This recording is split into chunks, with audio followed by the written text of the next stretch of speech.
ஆராய வேண்டாமா? அல்லாஹ் அல்லாத ஒருவர் இதை இறக்கி இருந்தால் எத்தனை முரண்பாடுகளை நீங்கள் பார்த்திருக்கலாம். அழகிய வேதம் என்று அல்லாஹ் சொல்கிறான், வலகத் யஸ்ஸர்னல் குர்ஆன லிذிக்ர் ஃபஹல் மின் முத்தக்கிர். நீங்கள் சிந்திப்பதற்காக, படிப்பதற்காக, நினைவு வைப்பதற்காக இந்த குர்ஆனை திட்டவட்டமாக நாம் லேசாக்கி வைத்தோம். ஃபஹல் மின் முத்தக்கிர். யாராவது இந்த குர்ஆனை படிக்க மாட்டீர்களா, சிந்திக்க மாட்டீர்களா, ஆராய்ச்சி செய்ய மாட்டீர்களா என்று அல்லாஹ் கேட்கிறான். பாருங்கள் எப்படிப்பட்ட துக்கமான செய்தி. ரமதானுக்கு மட்டும் குர்ஆன் என்பதாக நம்முடைய முஸ்லிம் சமுதாயத்தில் பெரும்பாலான மக்களிடத்திலே மாறிவிட்டது. ரமதான் வந்தால் பெண்களும் ஆண்களும் குர்ஆனை திறக்குகிறார்கள், ஓதுகிறார்கள். ரமதான் முடிந்து விட்டால் குர்ஆனை மூடி வைத்து விடுகிறார்கள். ரமதானுடைய மாதத்திற்கு மட்டும் இறக்கப்பட்ட ஒன்றா? அல்லாஹ் சொல்லுகின்றான், நம்பிக்கையாளர்கள் யார் தெரியுமா?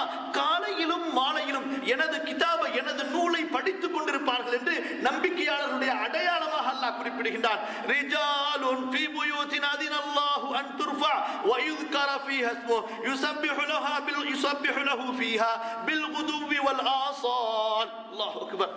காலையிலும் மாலையும் அல்லாஹ்வை துதி செய்து அவனுடைய புத்தகத்தை படிக்கக்கூடியவர்கள் நம்பிக்கையாளர்கள் என்று அல்லாஹ் சொல்லுகிறார். அன்பிற்குரியவர்களே, குர்ஆனை ஓதுவது வணக்கம், குர்ஆனை ஓதுவது வணக்கம். நபியே, இந்த குர்ஆனை நீங்கள் ஓதுங்கள். வத்லு மா ஊஹிய இலைக மின் கிதாபி ரப்பிக் லா முபத்தில லிகலிமாத்திஹி.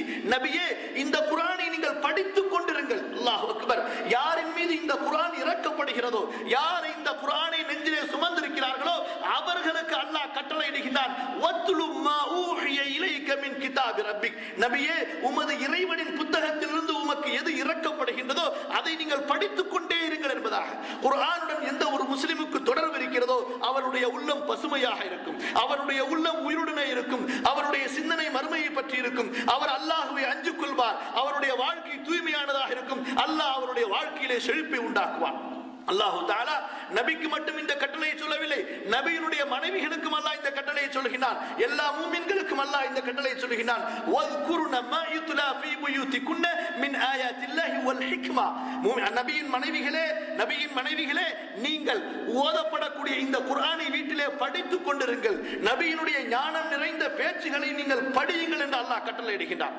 அன்பிற்குரியவர்களே, அல்லாஹ் சுப்ஹானஹு வ தஆலா நமக்கு இத்தகைய வாக்குகளை சொல்லுகின்றானே, ஏன் என்று நாம் குர்ஆனை திறந்து சிந்தித்து பார்த்தோமா? இந்த தன்மை எப்போது இந்த அல்லாஹ்வுடைய வாக்குக்கு சொந்தக்காரர்களாக, அல்லாஹ்வுடைய வாக்கை அடையக்கூடியவர்களாக நாம் எப்போது ஆகுவோம் தெரியுமா? அதையும் அல்லாஹ் இங்கே குறிப்பிடுகிறான். அல்லாஹ் எந்த ஒன்றையும் மூடலாக விட்டுவிடவில்லை. அல்லாஹ் சொல்லுகிறான், வல யன்சுரன்னல்லாஹு மயன்சுரு.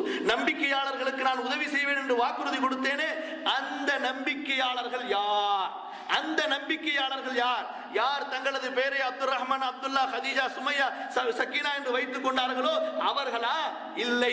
யாருடைய வாழ்க்கை மாறியதோ, யாருடைய குணங்கள், கொள்கை மாறியதோ, யாருடைய செயல்பாடுகள் மாறியதோ அவர்கள்தான் அல்லாஹ் குறிப்பிடுகிறான்.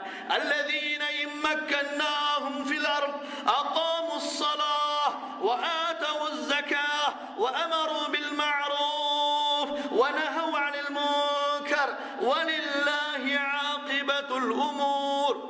அல்லாஹ் குறிப்பிடுகின்றான், அல்லதீன இம்மக்கன்னாஹும். யார் அந்த மூமின்கள்? அவர்களுக்கு இந்த பூமியிலே இந்த உலக வாழ்க்கையிலே நாம் வசதியை கொடுத்தால், நாம் அவர்களுக்கு ஆட்சி அதிகாரத்தை கொடுத்தால், அவர்களுக்கு இந்த பூமியிலே கண்ணியத்தை, உறுதியை கொடுத்தால், அகாமுஸ் ஸலாஹ், தொழுகையை நிலை நிறுத்துவார்கள், தொழுகையை விடாது முறையுடன் கடைபிடித்து நடப்பார்கள். அகாமுஸ் ஸலாஹ். அல்லாஹு தஆலா நம்பிக்கையாளர்களுடைய அடையாளங்களை எண்ணும் பொழுது முதல் அடையாளமாக தொழுகையை நிலைநிறுத்துவதை குறிப்பிடுகின்றான். தொழுகையை பேணி தொழுவதை அல்லாஹ் குறிப்பிடுகின்றான். இன்று பாருங்கள், தங்களை மூமின்கள், முஸ்லிம்கள் என்று சொல்லிக் கொள்பவர்களில் எத்துணை பேர் வார முசல்லிகளாக வாரத்திற்கு ஒரு முறை